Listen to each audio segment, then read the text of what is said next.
Sometimes, man, you just get to where I can't figure this out. Like help me out. I'm trying to understand, dude, what the hell is going on? So that's the name of this partnership. You tell me. You tell me. You tell me. You tell me.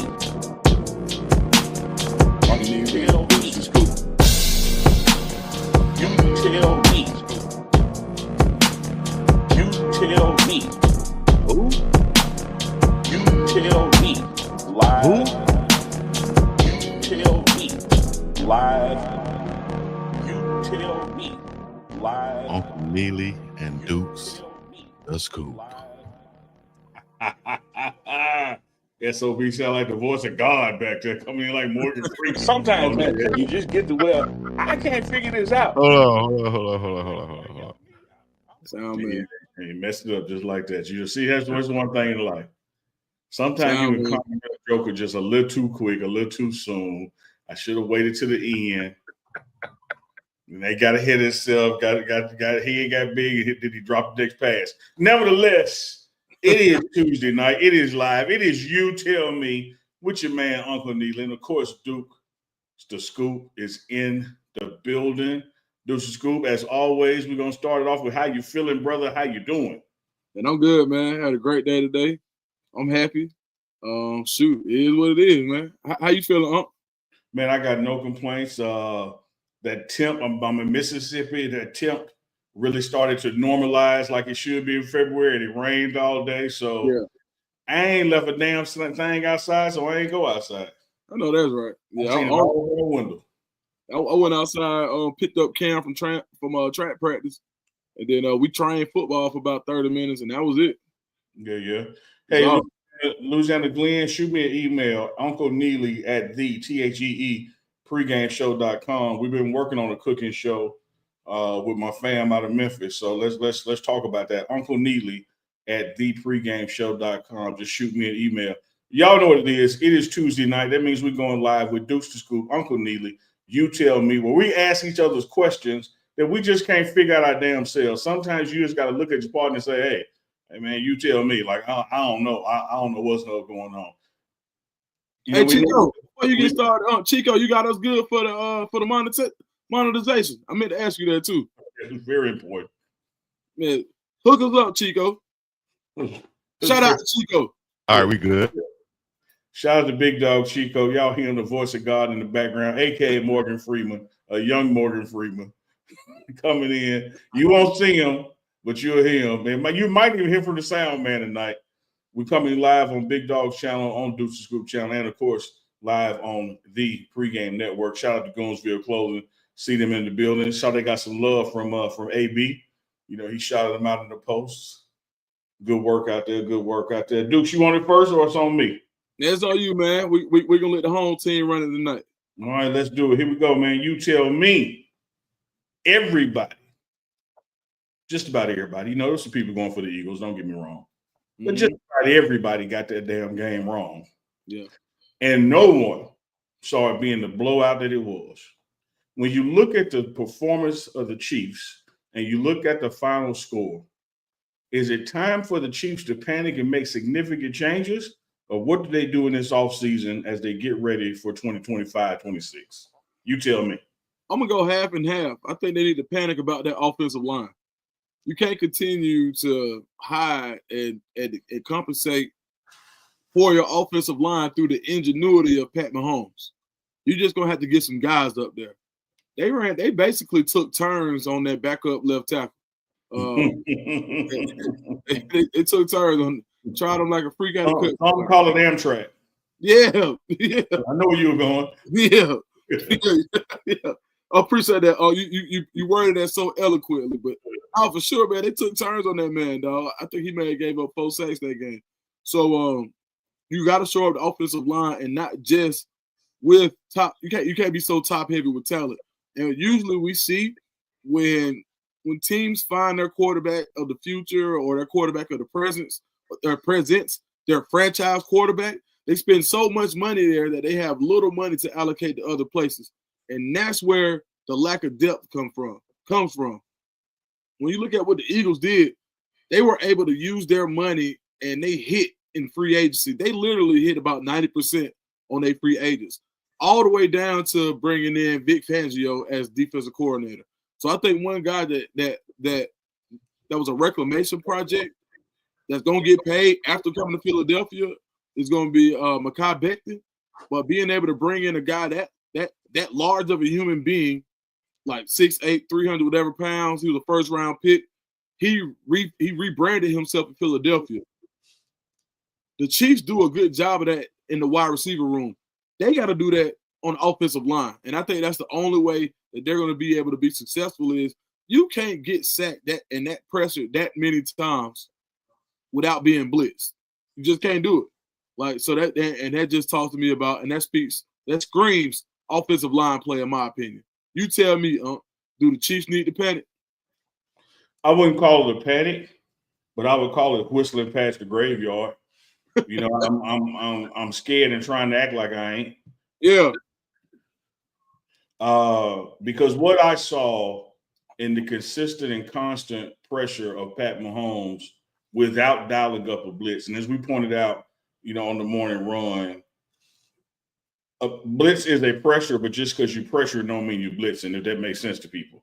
Like they were only rushing 4, and they were still getting to him enough to bother him in ways that he had not been bothered before. Like, for instance, when you blitz, it forces him outside the pocket, and that's kind of where he wants to be. That's kind of his wheelhouse. Where the way they were rushing this forward, helping form this pocket, by the time he would step up in the pocket, the nose guard right there and like making contact with him. Like he had nowhere to go. But I'm gonna tell you this, Dukes, as much as I believe you're spot on with the offensive line and adding some depth and doing things there, I would challenge the Chiefs, the general manager, the head coach, and I don't know who their offensive line coach is. He could walk up on me tomorrow and I wouldn't know it was him. But I wouldn't be afraid to make changes there too. At some point, you got to stop blaming personnel and start putting some blame on people who's supposed to be getting the personnel ready. Because I had a conversation with Warren Saturday, and he pointed something out. I pointed out that there was no halftime adjustment, and he pointed out that there was no series-to-series adjustment. That forget going into the half and regrouping, the amount of times you had to go back to the bench and with the headsets and with computers and technology, and you changed nothing throughout the game, in as much as they were having their way with individual players, at some point they were having their way with their coach too. So I would look at all things on the table. I think that as it relates to paying for a quarterback and still being able to get there, the Patriots and Belichick had that formula. And again, I'm attached that to coaching, because you can go out in free agency and you can hit or miss. But at some point, Dukes, as Coach Prime would say, stop trying to get these 5 stars and let's coach up a 3. Let's coach up a 4. Yeah. Coaching still matters. And I think too much blame is being put on the Chiefs players and not enough blame being put on the coaches. I can go for that. And to your point, and you really helped drive my point home with the Eagles. They really did hit they were about 85-90% on free agents. Yeah. And we all know that all free agents, like a lot of times we think about new, we think new is better a lot of times. So we see a new face, we automatically think that it's better than what we had. And that's not always true. How many times do in a transfer portal or free agency, which is basically the transfer portal, like, you know, in NFL, do we see guys come in that just don't work or they aren't a fit? And what the Eagles did, it's like everybody they brought in contributed. And all of those guys weren't getting multi-year deals like Becton. People thought Becton's career was over with. The Eagles saw pedigree. They saw just, you know, they saw a 6'8", 330-pound man that had some athleticism. What did they do? They said, all right, well, let me put you along the lines of our all-pro offensive tackle and this guard that we have, and we're going to work you into a line so the sum of our whole is better because you have the size that it's just hard to get around you. And then what did he do? He actually started playing pretty good football. So when that came by providing confidence based on everybody that you have around you, it made that free agent signing that much better. And to your point, sometimes coaches have to say, you know what? It didn't work there because they didn't do this. Perfect example. Andre Gerard,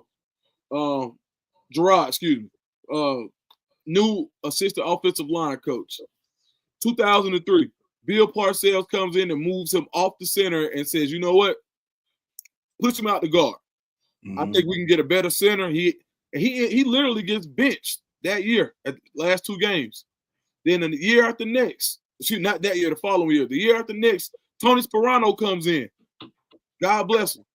One of the best offensive line coaches in the history of the NFL. What does he do? Nah, Bill. One of the few people that can tell Bill Parcells I ain't going. Comes in and says, nah, Bill, that man is a center. Puts him back at center once his confidence may have been shaken because he got benched. And all he did was respond with the best stretch of his career. 5 straight Pro Bowls, of all-pro selection, and with the number 57 player in the top 100. So to your point, sometimes it's just got to be that position coach, and I think that's a great point. And let me hit you the fun fact before you hit me with your you tell me, because you mentioned Cowboys, Parcells, Gerard. Fun fact, I was at the old Texas Stadium before Jerry World was built. The night that they came back in from halftime and Parcells benched Bledsoe and put Romo in. And not only was I at that game, I was a guest of Andre Gerard. Wow. Look how life comes full circle. Man, what you talking about? Boy, he put us in one then. Yeah. All right, speaking of coaches, you tell me, Uncle Neely, when I was in Colorado, we were with D. Lou in the elevator, and you said, man, that's one of the ones that's going to be hard to keep him. Yep. And that's how you know you're picking the right ones. What? And this was in November. What was it about D. Lou that let you know that he was a star in the making and that people were going to come calling? Excellent. You tell me. I actually remember that conversation in the elevator. D. Lou has the ability to connect and coach. I have been around a lot of great coaches that could not connect. I have been around a lot of connectors that cannot coach. D. Lou had the ability to do both. Warren Sapp has it. Dancy, who also departed, has it. Hilo, who's moved up, has it. There's some people who are excellent teachers, but if you don't have that ability to connect to your student and where your student feels you cares about them and you're putting them in the position of their best interest versus your own best interest, like you talked about the coach moving Andre back to center and standing up to the head coach on it. I have seen D. Lou in a team meeting, players present, coaches meeting, and say, no, coach, talking to Coach Prime, I see it differently. And not in a disrespectful way, but in a standing up for his unit way.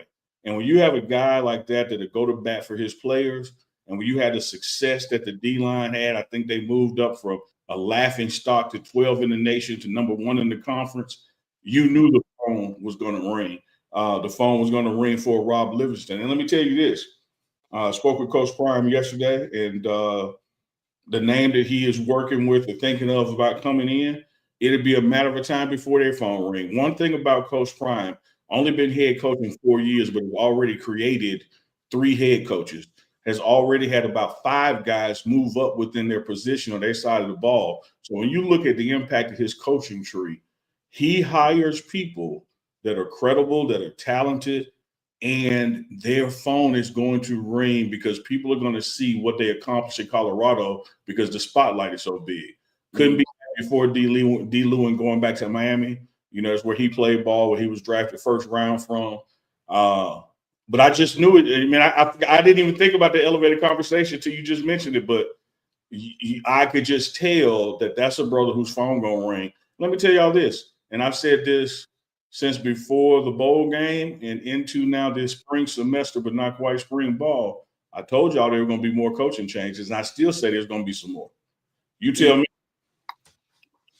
So from what I know about Coach D. Lou, I'm going to just talk about the conversation that we had when we were there where you introduced us. And in that short period of time, what I saw was a personable guy who was able to relate and wanted to know what was going on. So he's like, all right, Duke's like, all right, so this dude, Dukes, is getting walked around. I've been seeing this dude all day. What's up with you, man? What you do? Now, he had no reason, didn't know me from Sam, but he didn't have to come talk to me. And so what I think about, when I think about coaches, And you know, in our world, you got coaches who, because they're a coach or because they have this title or this status, they're here, right? These guys might have been the worst player on their high school football team. They might not even play at high school ball. They might be horrible people, but because they have this title, they put themselves here and they don't have time. Well, this guy is a guy who was snapping in his professional career, did it in his coaching career, did it in the NFL, did it at the University of Miami, got hired personally by Coach Prime, had no reason to take time and speak to me, but he did and made it about me and not him. Yeah. So what that lets me know is, one, you're relatable. Two, it's the type of guy I want to send into to someone's living room to go tell their parents on why they need to come to my school. And when you find guys like that who have the resume and they have relatability, to your point, you know that's a rock star. So shout out to D-Lou for moving on, and congratulations to him for being able to go to his alma mater. Yeah, I love that, man. And it's just part of his personality and makeup. Observant brother, you know, just like D linemen had to be observant and coaches had to be observant. He wouldn't go see you walking around that building and who you were walking with, whether it's me, Pretty Tony, or Coach Prime himself, and not try to figure out, hey, who is this guy? What role does he play? And how can he better my D line? Like, how does this all fit? I need to know. And me and D Lou, we really hit it off over music, because first thing in the morning, we bumping some music to set the day, started. And you know, we're about 10 years apart, but he loved calling me old school. Yeah. I'm looking forward when this name becomes public, and you know that Coach Prime is bringing on, and we still got Sap there, and we still have Hilo there. This defensive line is going to be all right. Just, you know, y'all stay tuned for Wednesday with Warren. It's dropping in the morning. Y'all will hear that conversation with Coach Sapp as far as being the quote unquote last man standing in this D line room. I got a pivot for you, Deuce to Scoop. Okay. Now it's gonna sound like it ain't a pivot, but it's gonna pivot. So watch this. All right. You talked about the fall off of the SEC in football. How when it came to them blue bloods, they weren't around at the end of the season. They got knocked around during the season. What the hell has happened to SEC football? But what we got to talk about right now, my brother, we got to talk about SEC basketball. Auburn number 1, Alabama number 2. They playing later this week. Whereas SEC football kind of hit some bumps in the road. SEC basketball is on the way up. You tell me, is that a coincidence? No, man. I think I don't think it's a coincidence. I think that it's really just a sign of the time for the area, right? When you include NIL, we talk about parity, right? Yeah. So the same thing that weakened the SEC when it comes to football increased its strength in basketball. See, there was never a day where Auburn could recruit consistently against Duke, or Alabama would consistently win against Kentucky or North Carolina. Like, and even though Kentucky's in the SEC, that was the SEC's blue blood team. Absolutely. But now you've got Arkansas with Calipari can go recruit against Kentucky and take his whole signing class, because NIL has created parity in basketball the same way it's created parity in football.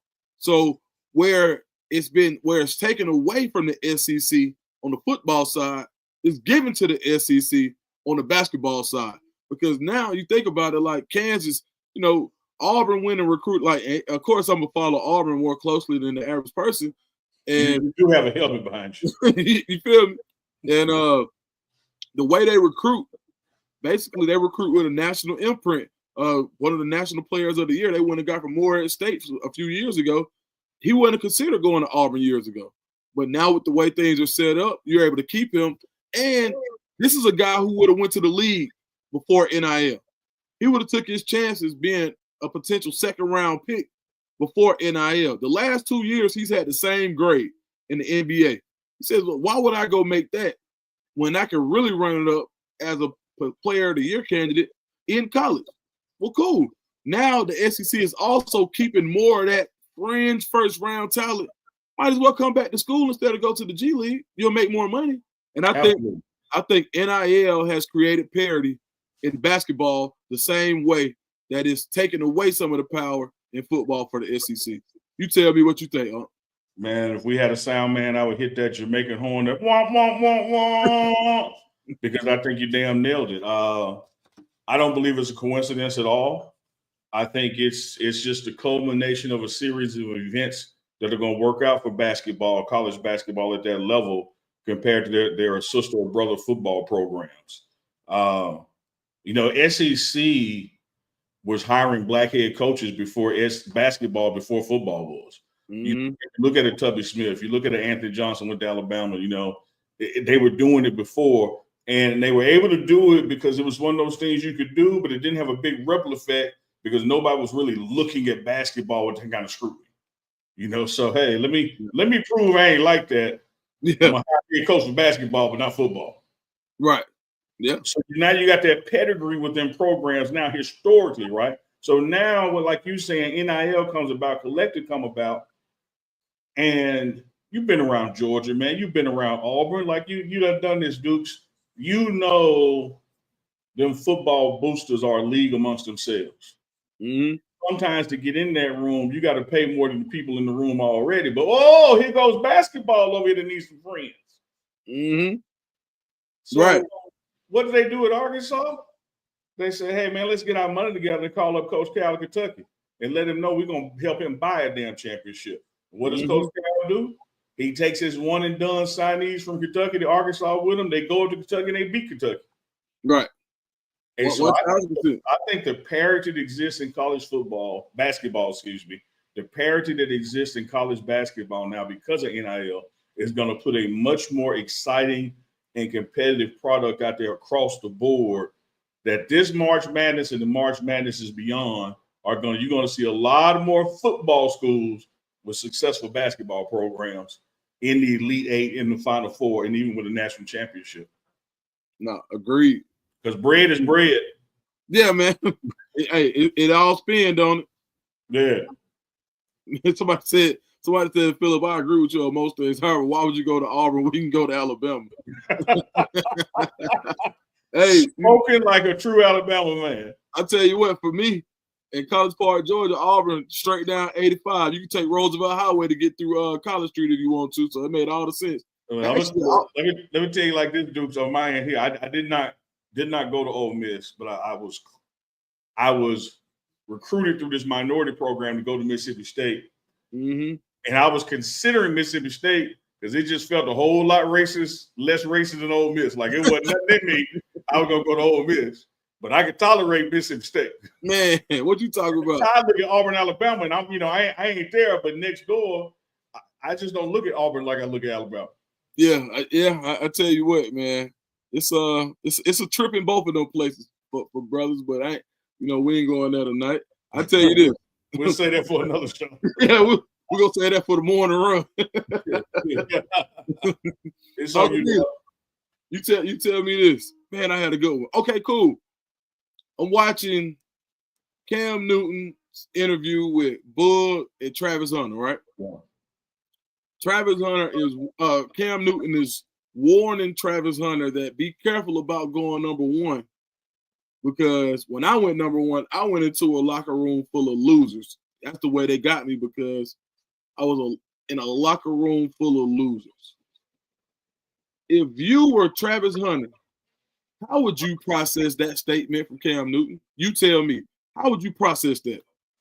I process it in one ear and right out the other, because I do with most things I hear Cam Newton say. I understand what Cam Newton might have been trying to say, and I had the same conversation with Coach Prime and that sit down I did with him, before the season ended, and we were just talking about the top 5 teams that pick, and he asked me, he said, "What what do the top 5 teams have in common?" I said, they all suck. That's what they picking. But I'm not lumping a losing record into a losing mentality and to loser individuals who make that mentality up. I think that when you look at these teams like the Titans, all the way to the Raiders picking 8th, you have professionals on that team who are there to win. Most of those teams are having organizational issues, and you better believe, even as an organization, they're waking up in the morning trying their damn best to figure this thing out on how to win. Mm-hmm. And so I think what a Cam should be telling to a Travis is, hey, you as a winner, and you have been winning everywhere you've gone, you be more like Uncle Prime. You let your energy permeate the locker room. Don't you become them. Mm-hmm. Because they'll try to rookie you and want you to do what they're doing, but you are the Heisman Trophy winner. You are the #1 draft pick. You are now the bell cow in the room. So you make sure you do things that make them be like you versus you being like them. To call that team just a bunch of losers when he was there, or even any other team a bunch of losers, I just don't see it that way. When you look at the 53-man roster, all them people ain't losers, man. They are damn pros, and they're waking up every day to do something better with their lives. I just think here's another example of Cam saying things that he got to say to prove he can. Man, yeah, you're right, man. I mean, I don't know, man. That dude trip, man. You know. Oh, it's Stone Cold trip. That's Stephen Smith's responses on the screen. Put it back up, Chico, and I'll read it. Not that our audience can't read, but I'll read it. I've watched and listened from afar as you, Cam Newton, talk about the Panthers. None of us are perfect. Yes, we were 2-14 before you blessed us with your presence. I'm sure that's sarcasm. The way you have talked about the Panthers lately, I'm very disappointed. I wish you nothing but the very best. I'm done. I feel you, Steve. I feel you. Now, that's on one hand. On the other hand, like when Coach Prime inherited the 1-11 Colorado Buffaloes, he knew that, hey, there's a losing spirit in here. We got to get some of these people out of here, because if we're not careful, their spirit will be contagious upon us before our spirit is contagious upon them. And I think that does have to happen at the Titans, should that be where Travis goes with the first overall pick. But to lump that whole team organization together as losers, I disagree. Yeah, I mean, to your point, man, Cam, like, I don't know, man. Cam is kind of like, you know, all right, man, I don't know, man. I know it's your homeboy, dog. Take your time. That's your homeboy, Atlanta. That's your homeboy, Auburn. Yeah, man. You know, Cam. So we from like two parts of the same for the same hood. To be honest, like he from the Welcome All part, and I'm from back towards Main Street. So, but I'm gonna say this, man. Like, it's sometimes people just got such a high opinion of themselves based on what they've done, and through the scope of his eyes, I can see being a winner. This is my attitude, but that's also the attitude that why you wouldn't call a Cam Newton at the end. And, you know, when he was going on and said, I know it ain't 30 quarterbacks better than me. He answered his own question. You remember that? I know it ain't 31 in the league better than me. And nobody called. Because guess what? He was right. But the fact that he let everybody know he was right was the same reason he didn't get that phone call. Because that same attitude that he has as far as I'm going into a locker room full of losers, that ain't like, you know, being the fact that he was physically able to do the things that he could do, you could put up with it then. But did he endear himself towards the end of his career where he can go get a check so he can continue that lifestyle that he was used to having, that he's talking about now that he doesn't have anymore? He could have gotten a few more years of that lifestyle if he wasn't so, I'm not trying to say the wrong thing, but, you know, the way that he's handling, selfish, not a great teammate. There's a lot of attributes you can put on him. Yeah, the way the way that comes off and saying I'm going into a locker room full of losers. I'm like, bro, come on, man. Yeah. Like, man, like when like Steve Smith, it's your partner, one of the best ever. Like Steve Smith, like he's on that team. Yeah. You know, if I ain't mistaken, I don't know if Pep was still there, but it ain't like they didn't have nobody. Absolutely. But what I would have told him, to your point, is I'm gonna tell a guy like Travis Hunter is like, you see what I did?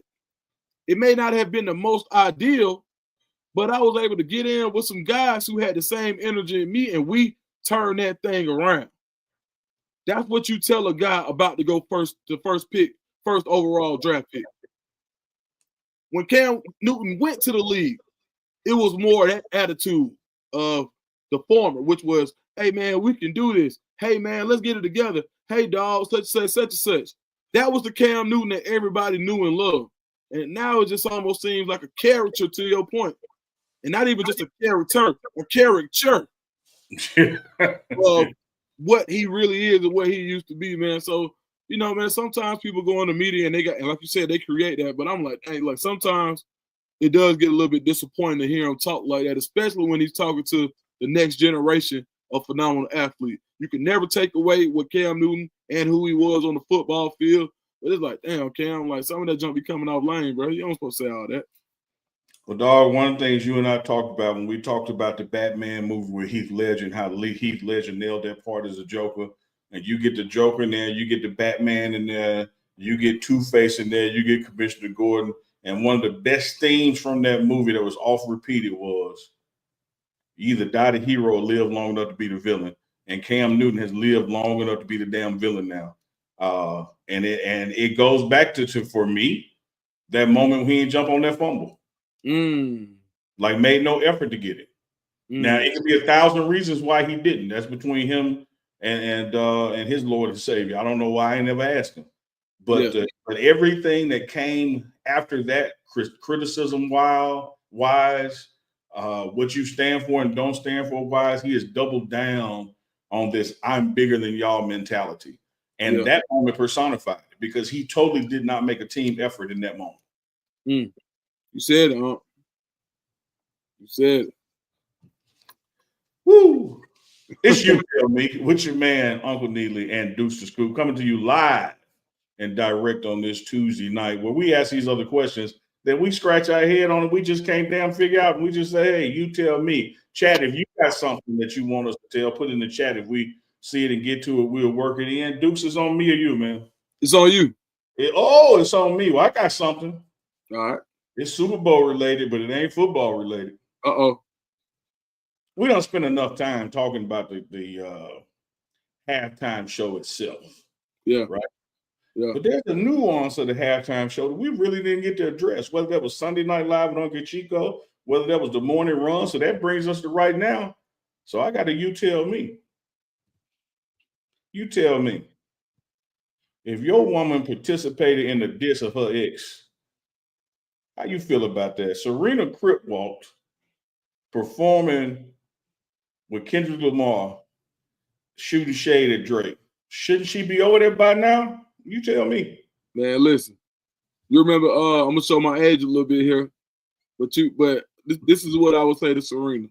If she wouldn't even be my woman, if somebody asked me that question, and Serena said, well, Dukes, could I if we was together, could I do that with you?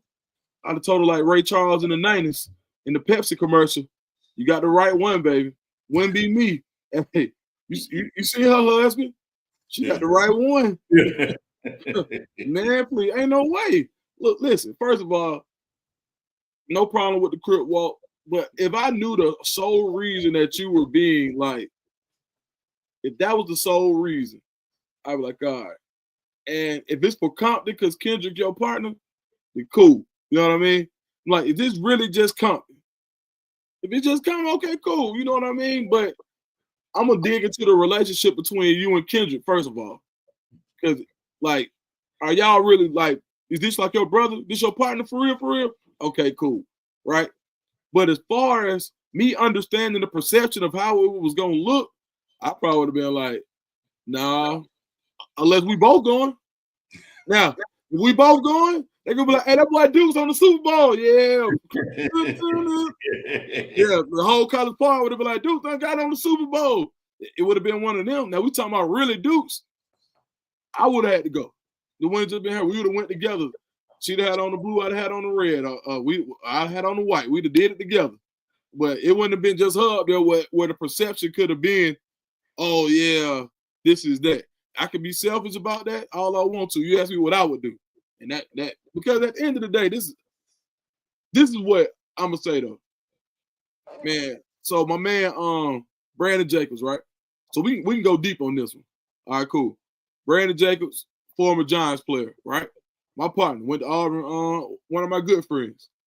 He's in an interracial relationship, right?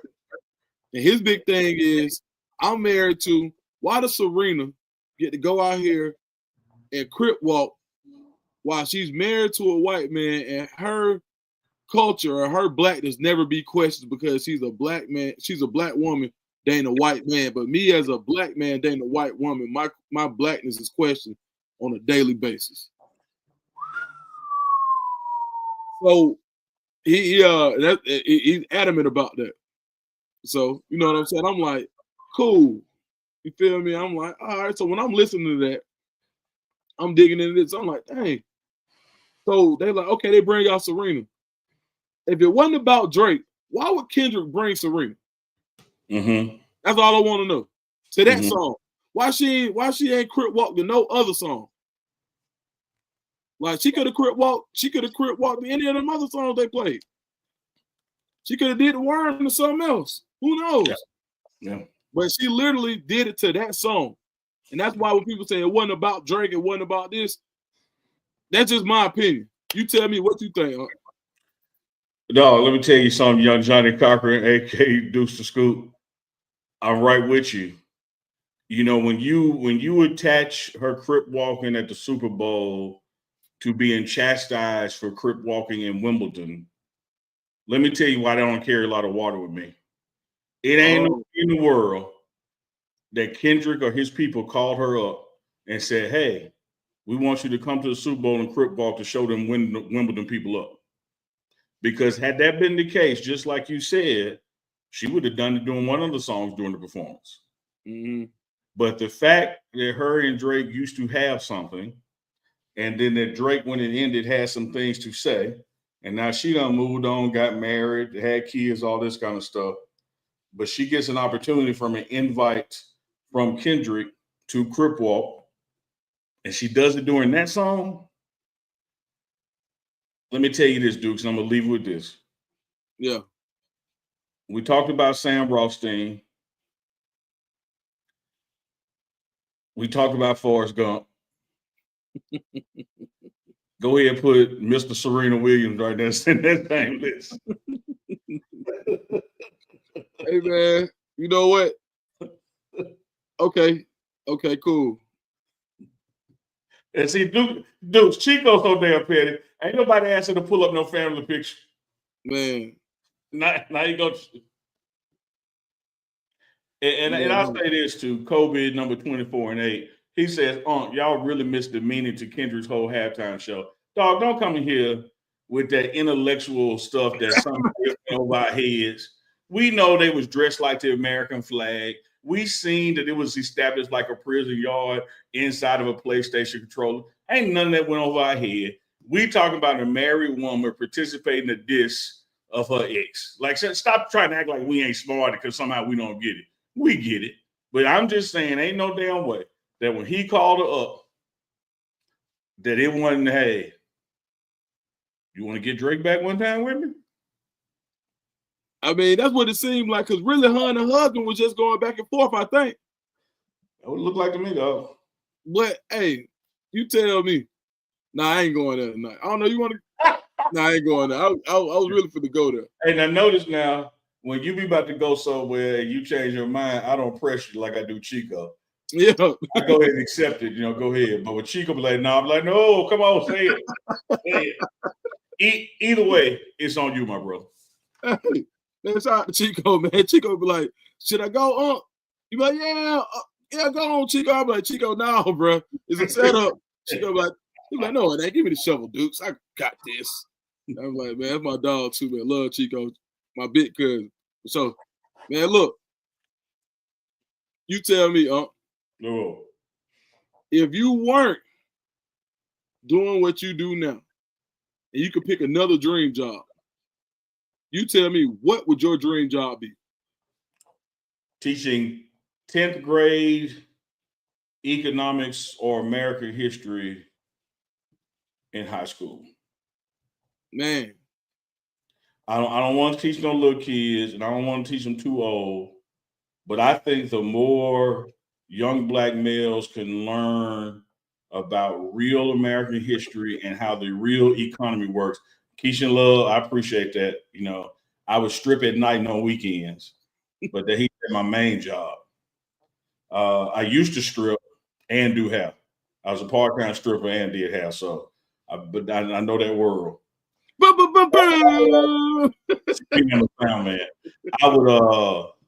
I would teach, man. I would teach economics and history at the high school. That's hard. Yes, we will be clipping that. Also, we will be clipping that. We need to clip your damn T-Boom mic with all that static. That's what we need to clip. What? So you said economics, and what was the other one? History. Okay, for sure. Would it just be Afrocentric history, or be everything? Oh no, I'm gonna teach. I'm gonna see. Here's the thing that we gotta appreciate. Like when we getting rid of all this diversity inclusion stuff right now, and they want to end Black History Month. Cool. Teach American history. Because all the stuff y'all did to us is American history. It ain't Black history. So right. Slavery is not Black history. Slavery is white history. How we overcame slavery is Black history. How we arrived where we are, that's Black history. What we were before slavery is Black history. Slavery is American history. Teach it. Right. Yeah, I want to teach the real history of America and what has been done to certain groups to build this country, and how we still fight those groups to be part of this country when the whole damn thing exists because of those groups. I like that. And that's why I also want to do the economics teaching, because economics is the backbone of all this. This ain't no democracy, this capitalism. See it's on there. Yeah, you're right. Yeah, you go vote, and the person with the most votes wins. But who controls who gets the most votes? The money. So it's still capitalism. Yeah. Right. Yeah. What about you? What would you be doing if Deuce to School didn't have internet access and a YouTube channel? Man, you know what? Mama Tia said, y'all wrong. You did it, Chico. No, press them. These schools, what were you going to say? Press them. Mama Tia said, nah, y'all do it, Chico. Nah, Mama Tia, I ain't going, Mama Tia. Nah, I tell you what, to be in my heart of hearts, man, I'd probably be like one of the people that gamble with other people's money. Like, you know, like on ESPN, like you get like other people's money, you gamble, so it ain't like my dream job. Like, I wish I could play like in a professional taunt league. Like either professional taunt or professional spades. Professional spades. I would be a professional spades player. And the championship would be at the biggest cookout in the biggest backyard in the best place in the summertime, dog. That's what I would do. That if I could make my living doing something else, in my dream, 1,000%, I think I'd be a professional spades player and a part-time professional taunt player. So, I love that, because I love playing poker and have dreamed of being a professional poker player. Yeah, I love it, because it ain't gambling. If it was gambling, you have different winners every night. The fact that it be the same people winning let you know it's a strategy game. It's not an odds game. Yeah, for sure. One thing, you know, my mom used to be on me about gambling. She was like, man, baby, you know, the Bible say don't play games of chance. And I used to be like, all right, Mom. I said, well, it ain't no chance they finna beat me, so I'm good. Yes, Big Dog Chico. If your ragged ass mic in the back is working off T-Move, please don't type it. Join the conversation and tell us. Come on in, Chico. He probably butt naked, so he can't come in. He just got to do audio. Come on, Chico. Oh, man. Look at him. I might just do audio. Can you hear me? Is my mic messed up? It's a little raggedy, but go ahead. I have to fix my mic first. Go ahead. Oh yeah. Well, just let us know when you're ready. His mic acting up, y'all. I think it's on. I said, Dream. That's on me. I asked Dream Job. It's on you, huh? All right. It's I got a couple more I'm picking from, but I got one that's back football related. When you look at the first 7 years of Patrick Mahomes and you compare them to any first 7 years in NFL history, there has been no quarterback in the first 7 years to accomplish more than Patty Mahomes have, whether that is Super Bowl wins, appearances, AFC championships, whether it's yards, you name it, nobody has what he has done in the first 7 years. Having said that, with this belt-to-ass outing that took place down in NOLA, you tell me, is Mahomes still the GOAT heir or nah? Yeah, for sure. Right now, like even Jalen Hurts got a long way to go to catch up to Mahomes. And Mahomes really just went to the Super Bowl again. So the same way Jalen Hurts went a couple of years ago, they got reinforcements and he got back. And this is the thing. We're not even talking about Pat Mahomes in a forcing his way out of Kansas City or free agency or because you got to think the GOATs, even Tom Brady went to Tampa Bay. There's always like an extension of that career. Everybody, it's very hard to say guys of that ilk who finished their career where they started. Only who? What? Maybe I'm not even saying like maybe Roethlisberger. Maybe like a lot of guys don't get to finish where they started. John Elway. Outside of that, everybody went. Joe Montana went somewhere else.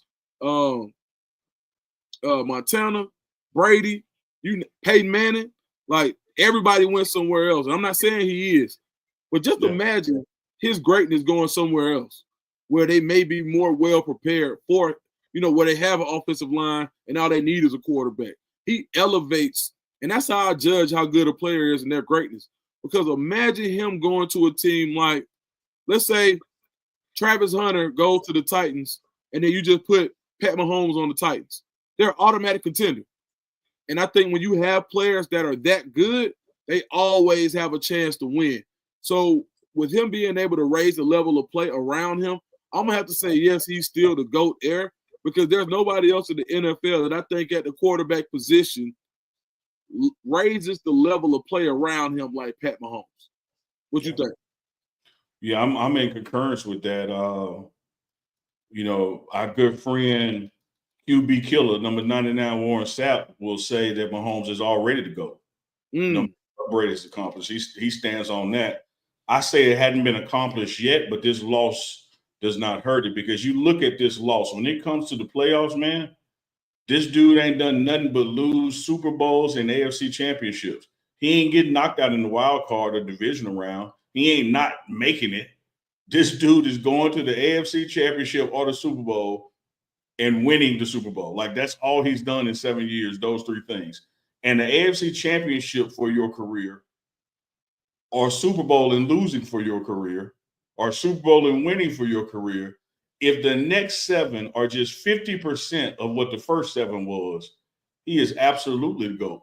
And this loss did nothing, to his credibility and stature in that position. What I'm also more interested in, and we talked about this on the morning run, is the continued success of a Patrick Mahomes, how that's going to change how we rate future Hall of Famers 10 years from now, because he has occupied the top spot in the AFC so long, you look differently at AFC quarterbacks.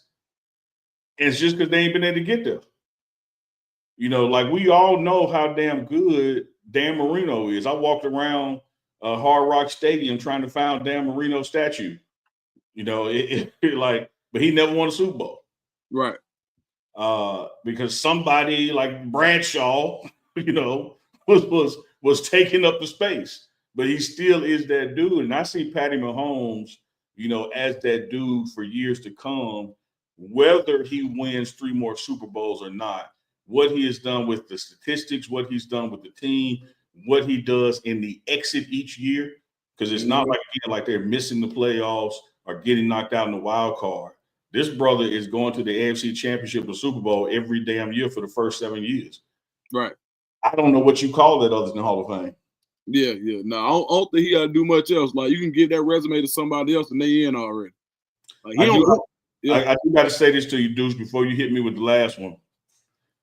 When you had the discussion, you tell me what you want to be if you wasn't doing right now. Shout out to Renee Rainer who said she won't be Mama Tia financially. Like that cracked me up. I didn't want our conversation to make her think we didn't see that one. That was a good one. Yeah, man. Hey, shout out to my boy Lou Kane, man. He popped in. That's one of Coach Prime nephews right there. Oh, good deal. What up? Yeah, Lou Kane. That's really Pac-Man Jones' brother. They cousin, but it's really his brother. So shout out to Lou. That's a quick Pac-Man story, because as you and Lou know, Prime and Pac-Man tight, like father and son kind of relationship. And sometimes Prime will overthink that his relationships are yours. So he's like, yeah, dog, just get Pac-Man on the phone, blah, blah, blah, blah. I'm like, dog, I ain't got Pac-Man number, man. So then he texts us, me and Pac-Man, like, Pat, this Neely, he gonna call you. Like, you could have just called him and handed me the phone. No, hey man, no, I don't know who you know, dog. I know you. Like, I ain't got these people's number, man. Man, he really did me like that with you, man. He was like, "You talking to Neely already?" I said, "I don't know who that is. I don't know who it is." He's like, "Oh, I think he probably hit you then." Yeah, he was like, "Yeah, you need to hit dude." He's like, "You talking to Neely?" He said, "You call Neely?" I said, "I got his number, coach. I don't know." We live in the real world, like prime world. Yeah, man. Prime world different. You got people's number. They got your number. I live in a different world. I don't know this stuff. No, for sure. Man, I got a good one right here. What it do? All right, Uncle Neely. If you had to rank Super Bowl performances that you remember, top 3, what 3 would you go with?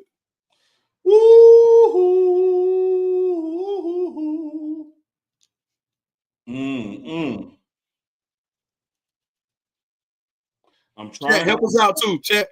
Put y'all favorite Super Bowl performances in. I'm trying to go off memory, and damn, man, I hate to do this to you, Deuce, but you got to remember, you asked. Yeah.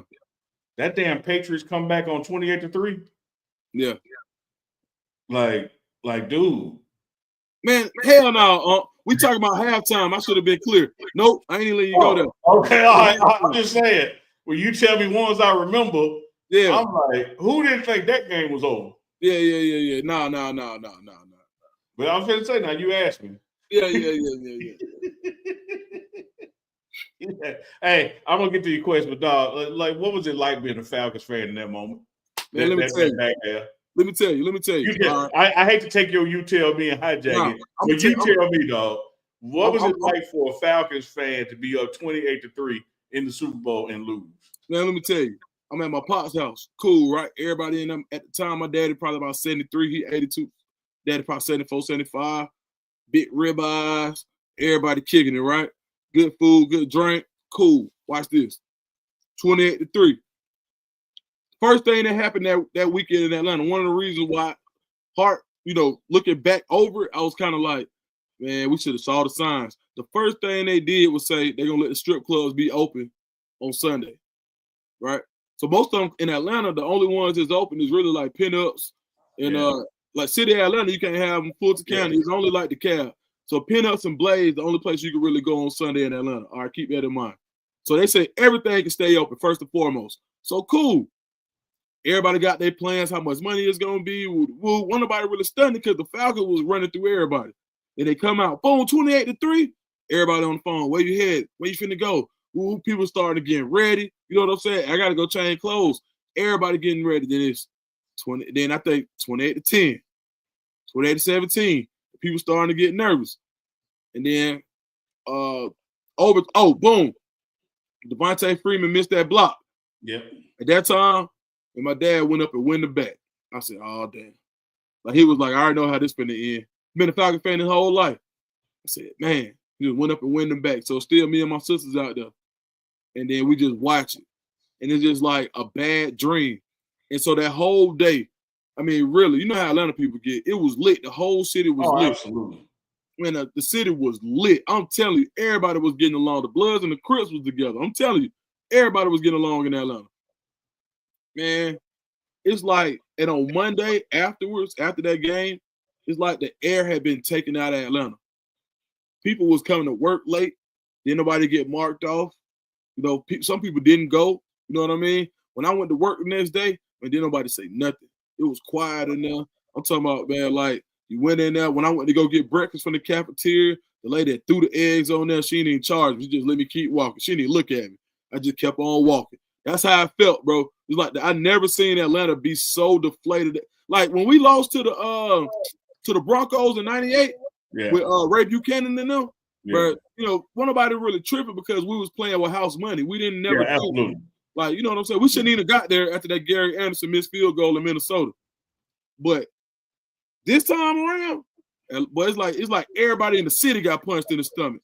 Even the people from Atlanta who hate on the Falcons, They left everybody alone on that Monday. Because in Atlanta, it don't take you could poll 4 people from Atlanta, and one of them gonna be a Falcons hater. They're gonna hate the Falcons. And you get it because it's a real deep mental thing, because it's like we can't never have nothing nice. That's how it feels. Yeah. And man, that was just the epitome of we can't never have nothing nice, man. And I appreciate you letting me vent, man, because no, man, I had to. I'm like I said, I'm gonna still answer your question, but you know, I've seen the growth of Atlanta since I was in college, and it's probably already happened where there are more people in Atlanta now that are from Atlanta. So that's where that one hater comes from. But the people who born and raised there, y'all love the Falcons, and here y'all were with this Super Bowl victory, up on the GOAT, 28-3, and like I can't even make fun of people about it, man. The shit hurts me because it hurts y'all. Like who in the world? Woo! Mama Tia dropped another 50. I don't appreciate that love, Mama Tia, the super chat. Hey, I want you all to know, let's take this to a different level. I work at a company where I work with fire, 2,000 degrees, kill. Thought though a nuclear 25, I had to bounce. I lost that point, but I feel you. Mama Tia out here testifying. Okay, Mama Tia. Get with it. Okay, you can't have a testimony if you ain't had no test. And she been tested, so she has a testimony. Dukes, let me get to you tell me. All right. You specifically asked me about halftimes, not Super Bowl. So let me tell you this in no particular order, but number one. Prince, when it started raining, Rain had been in the forecast, and the rain did not start. But once he started playing Purple Rain, and they had that curtain blowing, his silhouette in that rain, can't beat that. Next one, Michael Jackson standing there not doing a damn thing, and people faint. Mike just standing there, and they losing their damn minds, and they didn't drop the beat until he took them shades off. So shout out to the producer for letting that moment be milked, because you know when you're on TV like that, every second counts. Like they coming out that locker room to play the game, and you really ain't got a lot of time to ass around, but they let Mike stand there and milk that moment. And hey, because I'm Janet Jackson's #1 fan and also a big fan of titties, I got to put that at number 3. Sorry about that, Mama Tia. Y'all pray for me, but I got to put that at number 3. So Prince, MJ, Janet Titty. You tell me, Dukes. Man, shout out. Oh man, somebody said Neely. Hey, boy, you crazy, man. Crazy. What they say? Crazy as a bed bug. Good, crazy. I'm just saying. You asked. Like I tell everybody, when we do You Tell Me, we don't share these questions up front. I ain't know that man was going to ask me that. So these are honest, on the spot answers. All right. Oh, okay. I love City now. I don't think I saw Prince live. What year? You remember what year that was? I don't remember which year, but Chico back there will find it out. All right, I'm gonna go with. I remember Mike. I was young, but I remember Mike. One. I'll probably go with just because I knew a lot of the songs, the theatrics. I would probably go a tie for 2 with Dr. Dre and them, Dr. Dre and Usher. Tie for 2. I knew a lot of the songs. Yeah. 3. Man, I know just because, but when they found a way, and it should have been a whole Outkast show, but Andre didn't want to do it. But Big Boy in Atlanta, I thought that was cool being able to put on for the A in your hometown at the Super Bowl. So I'm gonna go Big Boy in the A. I love that. And Keisha Love, I was just about to tell the story as we get out of here. We have to appreciate that Super Bowl halftimes exist because of a black man and a black family. You had a show called In Living Color, and they told the whole world, because before that time, the Super Bowl halftime show was just the analytics of the game, just the talking heads. But In Living Color said, hey, when halftime of the Super Bowl comes, switch to Fox, and we're going to have a special episode of In Living Color, the length of halftime, and you'll be able to go back and watch the game. And after that, NFL said, it won't happen again. Damn. They started getting Michael and Prince and Janet Titty and Usher. All thanks to A Living Color and the Wayans family. So when you watch Super Bowl halftime, you need to be thanking the Wayans family because they made it happen. As we always do when we get ready to get out of here, we're at the 1 hour mark on You Tell Me live on Tuesday nights with your man, Uncle Neely and Deuce the Scoop. We always give the first word to Duke and the last word to Deuce the Scoop. Deuce the Scoop, get us out of here with something positive, brother. Man, I got a tip. Word for the wise. Wear your shoes. And that's coming from Mr. This is one of my most expensive shoes, right? Air Raid. Y'all remember the Malcolm X shoes? They was black and gray back in the day. Well, the Timmy Hardaway's. Man, this colorway is probably one of like 150. And look at it. Then wear them, the shoe exploded. So the word of the day is wear your shoes. I don't care how fly they are, how much you pay for them. Because if you don't wear them, they end up doing this. That's my word of the day. I love it. That's a good word. That can also correlate to show your titty. Hell, like you put that in the game. You don't use it. Oh, we're gonna get flagged, man. I'm just saying, if you don't use it, you lose it, is what he's telling y'all. Come on. Hey, it's been another episode of You Tell Me. Don't forget to check us out live tomorrow morning, Wednesday morning, West Coast morning, that is. We'll be back with The Morning Run with Deuce the Scoop, Big Dog Chico on screen, and yours truly, Uncle Neely from the Pregame Network. We also got Wednesday with Warren dropping tomorrow. So a lot of stuff dropping. Make sure you hit that thumbs up. Make sure you subscribe to all 3 channels. Turn the notification bell on all 3 channels. You'll see You Tell Me live next Tuesday night, but you're going to see these 3 brothers all week long. Until then, Deuce the Scoop, appreciate you, brother. Much love. Chico, Big Dog, get that Temu mic fixed. We out.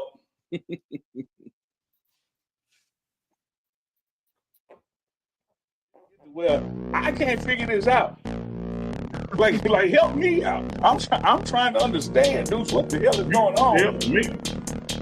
So that's the name of this partnership. You tell me. You tell me. Hey. You tell me. You tell me. You tell me.